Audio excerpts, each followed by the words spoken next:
News city ગુજરાતીમાં આપનું સ્વાગત છે અને આપની સાથે હું છું મિત્તલ ખાણિયા। મહત્વના સમાચાર પર નજર કરીએ તો વાતાવરણ અંગે હવામાન વિભાગની મોટી આગાહી। રાજ્યમાં આગામી 5 દિવસ વાતાવરણ સૂકું રહેશે। 3 દિવસ સુધી તાપમાન 2 થી 3 ડિગ્રી જેટલો વધારો તાપમાનમાં થશે। વાતાવરણમાં ભેજ અને વાદળો છવાયા હોવાથી તાપમાન ઉચકાશે। નલિયામાં 10.5 ડિગ્રી સૌથી ઠંડુ શહેર નલિયા બન્યું છે। અમદાવાદમાં તાપમાન 16.5 ડિગ્રી નોંધાયું છે।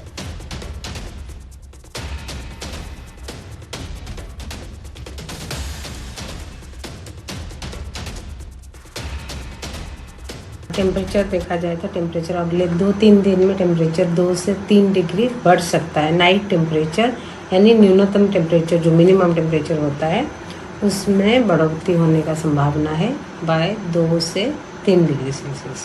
मैम क्या रीजन है टेम्परेचर राइज होगा? अभी टेम्परेचर राइज हो रहा है, थोड़ा सा क्लाउड भी हो रहा है, मॉइस्चर थोड़ा सा है, उसके कारण से मिनिमम टेम्परेचर राइज होने का संभावना है। तो રાજકોટમાં વધુ એક વોકડા પર બાંધેલી દુકાનનો ભાગ બેસી ગયો।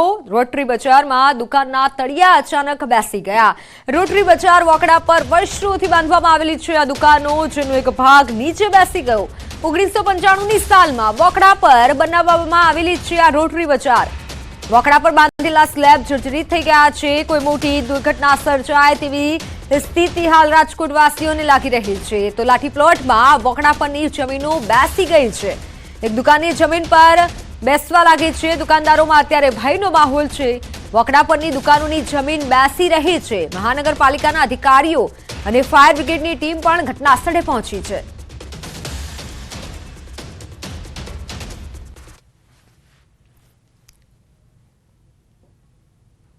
રાજકોટના વધુ એક વોકડાની જે છે એ જમીન ધરાશયી થતું હોવાનું સામે આવ્યું છે। લોટરી ક્લબ છે ત્યાં આ જમીન ધરાશયી થતું હોવાનું સામે આવ્યું છે। ખાસ કરીને વાત કરવામાં આવે તો જે છે અહીંયા આ લોટરી બજારમાં આપ દ્રશ્યોમાં પણ જોઈ શકો છો કે જે રીતના આ જે જમીન છે એકદમ પોલી થઈ ગઈ છે। ગમે ત્યારે ધરાશયી થઈ શકે છે, હાથેથી આ લાદી નીકળી શકે છે, આટલી અહીંની ખરાબ પરિસ્થિતિ છે। અહીંયા દુકાનદારોમાં પણ એક ડરનો જે છે એ અત્યારે એક માહોલ જોવા મળી રહ્યો છે। ખાસ કરીને આ જે છે જમીન એકદમ પોચી થઈ છે, ત્યારે હાલ કહી શકાય કે એકદમ આ જે છે લાદી છે હાથેથી ઉખડી રહી છે। જમીનનો ભાગ છે એ પણ ધરાશયી થઈ ચૂક્યો છે। હાલ જે રીતના વાત કરવામાં આવે તો દુકાનદારોમાં પણ એક ડરનો માહોલ છે। કહી શકાય કે થોડા સમય પહેલા જ રાજકોટ શહેરના સર્વેશ્વર ચોકમાં પણ વોકડા પરની જમીન ધરાશયી થઈ હતી અને એમાં એક વ્યક્તિને જીવ ગુમાવવો પડ્યો હતો, અનેક વ્યક્તિ ઘાયલ પણ થયા હતા। તો રાજકોટમાં ફરી ઉડ્યા છે દારૂબંધીના ધજાગરા। જાહેરમાં દારૂની મહેફિલનો વિડીયો વાયરલ થયો છે। કેકેવી હોલ નજીકનો વિડીયો વાયરલ થયો છે। પોલીસના ડર વિના દારૂની મહેફિલ ચાલી રહી છે। વિડીયો વાયરલ થતા જ અનેક સવાલ ઉઠી રહ્યા છે। 4 જેટલા લોકોનો એક જાગૃત નાગરિકે વિડીયો ઉતારી સોશિયલ મીડિયામાં વાયરલ કર્યો છે। ન્યૂઝ સિટી ગુજરાતી આ વાયરલ વિડીયોની પુષ્ટિ નથી કરતું, પરંતુ જે વિડીયો સામે આવ્યો છે તેને લઈને હાલ અનેક સવાલ થઈ રહ્યા છે। ગુજરાતમાં દારૂબંધી છે અને તે વચ્ચે આ વિડીયો ઘણું ખરું કહી જાય છે। સોશિયલ મીડિયામાં આ વિડીયો વાયરલ થઈ રહ્યો છે। ફોનલાઈન પર સંવાદદાતા અંકિત પોપટ જોડાઈ ચૂક્યા છે। અંકિત, આ વિડીયો કઈ જગ્યાનો છે, શું વધુ વિગત? ચોક્કસ મિત્તલ, ખાસ કરી વાત કરવામાં આવે તો રાજકોટ શહેરમાં જાણે કે દારૂબંધી માત્ર કાગળ ઉપર હોય તે પ્રકારના એક પછી એક બનાવ છે તે સામે આવી રહ્યા છે। હાલ અત્યારે જે વિડીયો સામે આવ્યો છે, જે સોશિયલ મીડિયામાં વાયરલ થયો છે, તે વિડીયો કેકેવી હોલ નજીકનો હોવાનું હાલ અત્યારે સામે આવ્યું છે।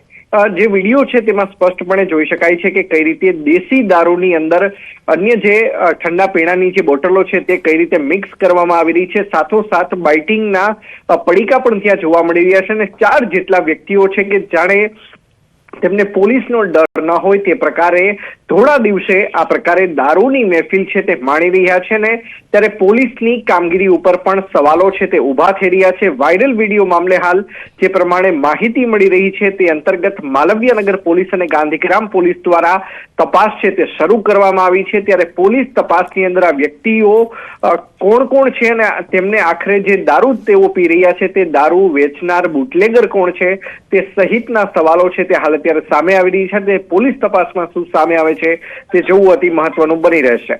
જી મિત્તલ। બિલકુલ અંકિત, આભાર માહિતી બદલ। તો જાહેરમાં દારૂની મહેફિલનો જે વિડીયો વાયરલ થઈ રહ્યો છે, હાલ તો તેને લઈને પોલીસે તપાસ હાથ ધરી છે।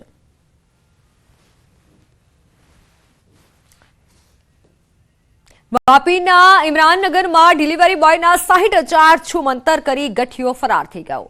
ઇમરાનનગર વિસ્તારમાં પાન મસાલાની ડિલિવરી કરતા ડિલિવરી મેન એક દુકાન પર સામાનની ડિલિવરી કરવા ગયા હતા. 60,000 રૂપિયા ભરેલી થેલી બાઇક પર મૂકી અને દુકાન સામાન આપવા માટે દુકાનમાં ગયા હતા અને તે સમય દરમિયાન મોકાનો લાભ લઈ ગઠિયો રૂપિયા લઈ અને ફરાર થઈ ગયો. ડિલિવરી મેન પરત આવતા થેલી મળી ન હતી અને જે ઘટના નજીકની દુકાન પાસે લાગેલા સીસીટીવી કેમેરામાં કેદ થઈ હતી.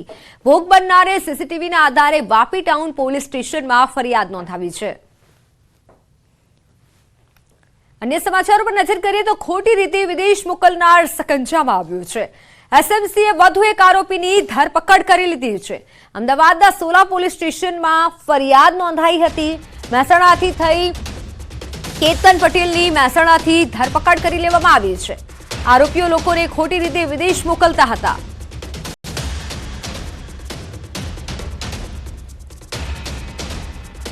વાત ગાંધીનગરની. ગાંધીનગર મોનિટરિંગ સેલના ચિલોડા ખાતે દરોડા પાડવામાં આવ્યા. એસએમસીએ ચિલોડાના છલા ગામની આશાપુરા ઢાબાના પાર્કિંગમાંથી વિદેશી દારૂનો જથ્થો ઝડપી પાડ્યો. એસએમસીએ રેડ દરમિયાન વિદેશી દારૂની 2,904 બોટલો જપ્ત કરી. આ સાથે 4,76,000 થી વધારેનો મુદ્દામાલ પણ જપ્ત કર્યો છે. એસએમસીના police sub inspector MR Bukhari આરોપી ભાથીભાઈ જાવાભાઈ ડામોરને ઝડપી અને આગળની કાર્યવાહી હાથ ધરી છે.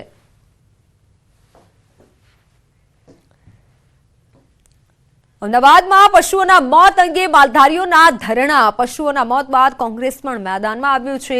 કોંગ્રેસ શહેર પ્રમુખ હેમંત પટેલે મુલાકાત લીધી. ધરણા પર બેઠેલા માલધારીઓ સાથે ચર્ચા વિચારણા કરી. અમદાવાદમાં અનેક પશુઓના મૃત્યુ મળ્યા હતા. સામાજિક ન્યાયની દ્રષ્ટિએ આ કાયદાના હેઠા ઉઠણ કોઈને હેરાન ના કરી શકાય અને લોકોને પણ આમાંથી જો મુક્તિ અપાવવાની હોય તો જે ગોપાલક સમાજની જે માંગણી છે એ માંગણી સરકારે સ્વીકારવી જોઈએ અને એમને ન્યાય આપવો જોઈએ. તો હું માનું છું કે નામદાર હાઈકોર્ટે જે હુકમ કર્યો છે એ શિરોમાન્ય છે અને અમદાવાદ શહેર તમામ જે છે એ વાતને સમજે છે. દ્વારકાના ખંભાળિયામાં ફરી આખલાનો આતંક જોવા મળ્યો. મેઇન બજારમાં આવેલ સુપર માર્કેટમાં 2 આખલાએ ધડબડાટી બોલાવી. આખલા યુદ્ધના કારણે લોકોમાં નાસભાગ સર્જાયો. અવારનવાર આખલા યુદ્ધથી સ્થાનિકો તેમજ રાહદારીઓ હેરાન પરેશાન છે. પાલિકા દ્વારા રખડતા ઢોર પકડવાની કામગીરી પર સવાલ ઉઠ્યા છે.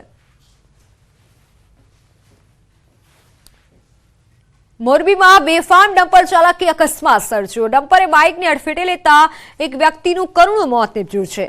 માળિયા મિયાણા હાઈવે પર અકસ્માત થતા 2 ઇજાગ્રસ્ત થયા. પોલીસે ગુનો નોંધી વધુ તપાસ હાથ ધરી છે. વડોદરામાં મોડી રાત્રે ડમ્પર ચાલકે 2 મહિલાઓને કચડી નાખી. અક્ષરચોક પાસે અકસ્માતમાં 2 મહિલાઓના મોત નીપજ્યા છે. ગઈકાલે મોડી સાંજે ડમ્પર ચાલકે 2 વ્હીલર પર જતી મહિલાઓને અડફેટે લેતા બંનેનું ઘટના સ્થળ પર મોત નીપજ્યું છે. વડોદરામાં સાંજના સમયે રાહદારીઓ વાહનોને જ્યારે ભારદારી વાહનોને શહેરમાં પ્રવેશવા પર પ્રતિબંધ લગાવવામાં આવ્યો છે, છતાં 2 રોકટોક ડમ્પર પ્રવેશ કરતા હોવાની બૂમાબૂમ ઉઠી છે. બનાસકાંઠા પાલનપુર કલેક્ટર કચેરીએ ગ્રામજનોના ધરણા પ્રદર્શન. ચંડીસર ગામની સરકારી પડતર જમીન ખાનગી ટ્રસ્ટને સોંપી દેતા ગ્રામજનોમાં આક્રોશ જોવા મળ્યો. ગ્રામજનોએ કલેક્ટર કચેરીએ 1 દિવસના ધરણા પર ઉતરી વિરોધ પ્રદર્શન કર્યું. તંત્ર અને ખાનગી ટ્રસ્ટની મિલીભગતના આક્ષેપો સાથે ધરણા કરવામાં આવ્યા. સરકારી પડતર જમીનમાં કૌભાંડને લઈને ગ્રામજનોએ કલેક્ટરને આવેદનપત્ર સોંપશે. અમે આજે ધરણા ઉપર ઉતરવાનું કારણ એક જ છે કે સરકારી જમીન પડતર છે, રેકડ ઉપરથી 50-60 વર્ષથી ચાલતી આવે છે, એ ખાનગી ટ્રસ્ટને આપી દેવામાં આવી છે. એના માટેનો અમે એક ધરણા કાર્યક્રમ કર્યો છે. અમે ન્યાય માટે કર્યો છે અને અમારી ન્યાય સાચો મળે એવી અમે અપેક્ષા રાખે છે. સુરેન્દ્રનગર અને કચ્છને જોડતા દુધરેજ પાસેના મુખ્ય પુલ પર નર્મદા વિભાગ દ્વારા પુલનું ચેકિંગ હાથ ધરવામાં આવ્યું. દુધરેજ પાસે આવેલા પુલની હાલત અત્યંત જર્જરિત હોવાથી પુલનું ચેકિંગ હાથ ધરવામાં આવ્યું. અગાઉ ઘણી વખત રજૂઆત કરવા છતાં ચેકિંગ હાથ ન ધરાતા વાહન ચાલકોમાં રોષ ભભૂકી ઉઠ્યો. પુલના કારણે વાહન ચાલકોને 2 કિલોમીટર ફરવાની નોબત આવતા વાહન ચાલકોમાં રોષ જોવા મળ્યો છે. તંત્રને પુલનો નવો બનાવવા માટે હાલ લોકો માંગ કરી રહ્યા છે.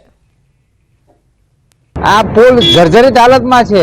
જ્યારે વસ્તડી વાળો પણ પુલ અગાઉ પણ જ્યારે એ લોકોએ ટેસ્ટિંગ કર્યું હતું ત્યારે પુલને બરાબર છે એવું સાબિત કર્યું હતું, તેમ છતાં એ પુલ ધરાશય થઈ ગયો. આ પુલમાં પણ મોટી જાનહાની થાય છે, તો જવાબદાર તંત્ર કોણ?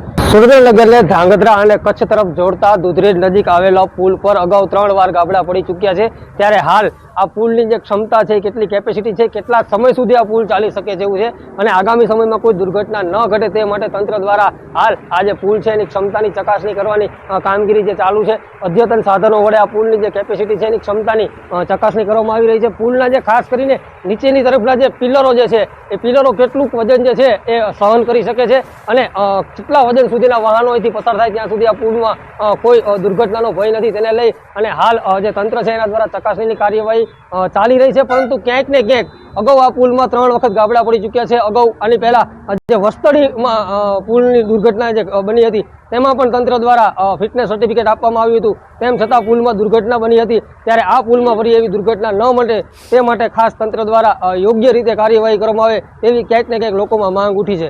અક્ષય જોશી, ન્યૂઝ 18 ગુજરાતી, સુરેન્દ્રનગર. કૃષ્ણ જન્મભૂમિ માટે સર્વેની મંજૂરી મળી. અલ્હાબાદ હાઈકોર્ટે હિન્દુ પક્ષની અરજી મંજૂર રાખી છે. અલ્હાબાદ હાઈકોર્ટે કમિશનર નીમવામાં આવશે, જ્યારે અલ્હાબાદ હાઈકોર્ટે સર્વેની મંજૂરી આપી દીધી છે. શાહી ઈદગાહ મસ્જિદ વિવાદ મામલો કે જેમાં હવે મંજૂરી મળી ગઈ છે. અલ્હાબાદ હાઈકોર્ટે સર્વેની મંજૂરી આપી છે.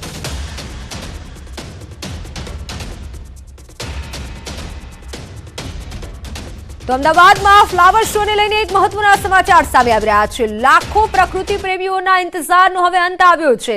30 ડિસેમ્બર આસપાસ અમદાવાદનો ફ્લાવર શો શરૂ થશે. મુખ્યમંત્રીના હસ્તે શુભારંભ કરવામાં આવશે. સંભવતઃ 30 ડિસેમ્બરથી 15 જાન્યુઆરી સુધી આ ફ્લાવર શો ચાલશે. 17 દિવસ સુધી ફ્લાવર શો ચાલશે. એમસીના અત્યાર સુધી યોજાયેલા ફ્લાવર શોમાં આગામી ફ્લાવર શો સૌથી વધુ દિવસોનો રહેશે, જ્યારે કે 17 દિવસ દરમિયાન 10 લાખથી વધુ લોકો ફ્લાવર શોની મુલાકાત લેશે તેવી સંભાવના છે. આગામી ફ્લાવર શોમાં એમસી દ્વારા વિશ્વની સૌથી લાંબી ફ્લાવર વોલ બનાવવામાં આવી હતી, જેવું આયોજન કરવામાં આવ્યું છે. 400 મીટર લંબાઈની ફ્લાવર વોલ બનાવવા માટે એમસીએ તૈયારી શરૂ કરી છે. સૌથી લાંબી 180 મીટરની ફ્લાવર વોલનો રેકોર્ડ હાલ ચીનના નામે નોંધાયેલો છે. ઓનલાઈન પર સંવાદદાતા પ્રણવ પટેલ જોડાઈ ચૂક્યા છે. જી પ્રણવ, હાલ ફ્લાવર શોને લઈને શું વધુ અપડેટ મળી રહી છે? ચોક્કસ માની શકાય કે મહાનગરપાલિકાનું ગાર્ડન વિભાગ ફ્લાવર શો લઈને છેલ્લા 6 મહિનાથી તૈયારીઓ શરૂ કરી દીધી છે, પરંતુ આ વખતે વિશેષ ફ્લાવર શોની મહત્વતા એ રહેશે કે 400 મીટર લાંબી ફ્લાવર વોલ બનાવવા છે. કદાચ વિશ્વની સૌથી આ મોટી વોલ હશે અને કદાચ એક નવો વિશ્વ રેકોર્ડ છે એ મહાનગરપાલિકા અહીં નોંધવા જશે. બીજી તરફ આ ફ્લાવર શો જે યોજાશે તેની અંદર 17 દિવસનો ફ્લાવર શો રહેશે અને સાથે જ જે રીતે વાયબ્રન્ટ સમિટ ગુજરાતમાં ફરી યોજાવા જઈ રહી છે તેના જે મહાનુભાવો આવવાના છે એ મહાનુભાવો પણ ફ્લાવર શોની મુલાકાત લઈ શકે તે પ્રકારની વ્યવસ્થા કરાઈ છે. 17 દિવસ ફ્લાવર શો ચાલશે અને 10 લાખથી પણ વધુ લોકો વિઝિટ લે તે પ્રકારનું આયોજન મહાનગરપાલિકાની ટીમ દ્વારા કરવામાં આવ્યું છે. એટલે માની શકાય કે જે ફ્લાવર શોની અંદર જે ફ્લાવર યુઝ થશે એ પણ જે અન્ય કન્ટ્રીમાંથી અમેરિકા, કેનેડા, ઓસ્ટ્રેલિયાથી પણ આ ફ્લાવર છે તે મંગાવવામાં આવશે.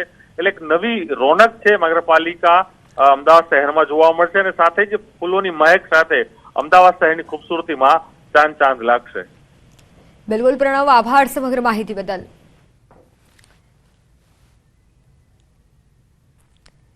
ગુજરાતની પ્રથમ ઓડિયોલોજી અને સ્પીચ લેંગ્વેજ પેથોલોજી કોલેજનું આરોગ્ય મંત્રી ઋષિકેશ પટેલના હસ્તે લોકાર્પણ થયું. અમદાવાદ સિવિલ મેડિસિટીની સરકારી સ્પાઇન ઇન્સ્ટિટ્યૂટ ખાતે કોલેજનું નિર્માણ કરાયું છે. આ પ્રસંગે વિવિધ હોસ્પિટલના ડાયરેક્ટર, સુપ્રિન્ટેન્ડન્ટ, મેડિકલ કોલેજના ડીન પણ ઉપસ્થિત રહ્યા. અંદાજિત ₹3 કરોડના ખર્ચે તૈયાર થયેલ આ કોલેજ સાંભળી ન શકતા બાળકો માટે વરદાન સાબિત થશે. બાલ્યાવસ્થાના વાણી અને ભાષાના ડિસઓર્ડર્સ, ડેવલપમેન્ટ લેંગ્વેજ, અવાજના રોગ, જ્યારે કે તોતડાપણા જેવી સમસ્યાના નિદાન અને સારવારમાં કારગર સાબિત થશે.